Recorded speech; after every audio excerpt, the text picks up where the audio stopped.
Welcome into another News4JAGs podcast. I'm Jamal St here alongside Justin Barney. Justin, Jaguars with that final practice before they get out on the field for the preseason on Saturday against the Cowboys. Today, bit of a walkthrough. Yeah, and same thing, really almost what we saw yesterday, scaled down, not a lot of 11 on, not a lot of 7 on. You're really kind of putting that game plan into place. And my takeaway from practice today, Logan Cook made punt 27 times. Oh, don't say that.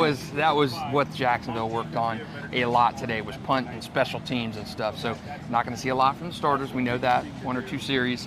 But I am looking forward to seeing what little we're going to see from a Calvin Ridley, from the running game, the Tank Bigsby and Travis Etienne. I'm looking forward to seeing that little glimpse of what we're going to see from that number 1 offense. Just a kind of peek through the window on it. I mean, outside of that, let's actually talk about how to watch preseason. Because keep in mind, like, the stats at the end of the game aren't what's important for a lot of these guys. You know, a lot of people are like, oh, he had 100 yards rushing or whatever it may be. That's not what gets the guy. Keep in mind, you need to keep an eye on who plays, when they play in the game. The earlier they play, the better for their chances. And then you also want to keep an eye on if you have one of those favorites that are on the roster. If they don't play, that's not a good sign. So guys that don't play is just as much of a sign as the guys that do play. And watch the guys when they play in the game as much as you watch what they do out on the field stat-wise. Right, and I spoke to Coy Cronk today after practice, offensive tackle, and he talked about just the difference this year in the big cuts. And that's, I think a lot of people don't know as well versed in this. Right. You're going from 90 all the way to 53. There's not a 90 to 85. No. There's not an 85 to 80. This is 90 to 53 in one fell swoop. That's why especially these first 2 preseason games are big. You mentioned when they play, how much they play. If a guy's not getting off the bench in the first preseason game, even on special teams, that's probably not a good sign, an ominous sign for the future. So it is very important. Again, who cares if Trevor's 3 for 4 for 20 yards at pick? Doesn't matter. It doesn't matter. I want to see Trevor healthy, and I want to see a lot of these. A glimpse of that first team offense is fine, but I want to see some of these second team battles, those roster battles, the Shaq Quartermans, the Ventrell Millers, some of the draft picks, the Derek Parishes, those guys who are on that roster bubble or trying to make that impact. This is a huge game on Saturday for them against Dallas. Yeah, so since we're Channel 4, we're going to end up with 4 players that we'll watch for. So I'll give you 2, I take 2. So 2 guys you got that you're going to be keeping an eye on Saturday. And to me, they're both on the offensive side of the ball. Garrett Prince, you knew he was going to be one of them. Garrett Prince is going to be one of those for me. And I think Tank Bigsby is my second guy because, again, I love what he has shown in camp, the ability to catch the ball. He's run hard between the tackles. Again, this is not full contact other than a couple practice sessions, so it's tough to gauge it. How will he do running it between those tackles and catching balls out of the backfield, something that Travis Etienne has struggled with during his season in the league, and again in camp he struggled with some drops. Is Tank Bigsby the real deal? And also number 2, Garrett Prince, can he be that tight end 2, tight end 3 in this Doug Peterson tight end friendly offense? So I'm looking forward to seeing what those 2 guys on offense can do. All right, I've got one on offense and one on defense. I got Seth Williams. I think he's an intriguing guy. That last wide receiver spot going to be a heated one. Couple of guys that are in the running for it. I think Seth has a little bit better shot than maybe people realize because of the size. He's been getting reps with Trevor Lawrence out on the field. He's going to get some early special teams reps. Special teams is going to be the key for a guy like Seth.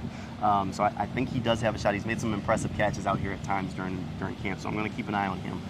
The guy on defense, Gregory Jr. He's battling for a starting job. He's not battling for a roster spot. He could go from practice squad last year to starter this year if he has a good preseason.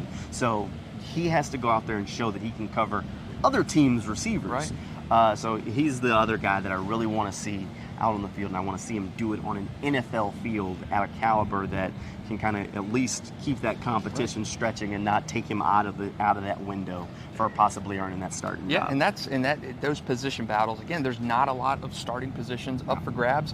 That nickel corner is a position that could go one of several different ways. You've got Antonio Johnson, rookie from Texas A&M, who's had a great camp, couple picks. He's that big safety, big guy that they're talking about, maybe the different body type for that nickel corner, the big imposing safety. And you got Greg Jr., second-year guy from Ouachita Baptist, and can he make that transition? Practice squad guy last year, but for a guy who was such a late-round pick last year, practice squad, his name has been on the lips of Doug Peterson, Mike Caldwell. So again, you've got guys like that making that leap. And if Greg Jr. is not the starter, he's going to play this year, and he's going to play meaningful reps, and he could be that backup slot guy. So this is a huge camp for guys just like that. It definitely is. Antonio Johnson's another one that you can kind of keep an eye out. Just watch where he's lining up around the field, because he could move around just a little bit based on what the offense is doing. But they're going to get looks at him at doing different things and different jobs out on the field.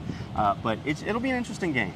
There's a lot to look out for. I mean, this is important for all of these guys that are trying to figure out a way to make the roster, or whether it's here or somewhere else. So definitely going to be some competitive stuff going on out there that we'll want to we'll be talking about next week. And you mentioned guys roster somewhere else. I mean, Josh Peterson last week said, hey, this is about 31 other teams too. Right. This is about getting my tape seen and showing I can do it, if not here, somewhere else. And there are 37 other guys on the Jaguars who are going to be cut that feel that exact same way. So you're going to want to get on film, get tape, show you can do it against another team other than your own. Right. So this is just absolutely huge. And again, from 90 to 53, the one fell swoop cut, that changes the dynamic of so many things. I mean, Coy Cronk mentioned you're going to have over 1,000 guys hitting that waiver wire on one day. One day. So it is vastly important in a preseason game that you get your tape, you show good on the 7-8 reps that you have in a game. I mean, it is vastly important. And a lot of these guys know they're not going to make the Jaguars, but they know that they put good film on, have a good rep in a preseason game. That could be the difference in landing on a practice squad somewhere, making that NFL money, logging an accrued year in the NFL. This is a huge time for these guys. Yeah, definitely going to be a lot to keep an eye on. Again, that first preseason game of the year is set for Saturday at 5 o'clock.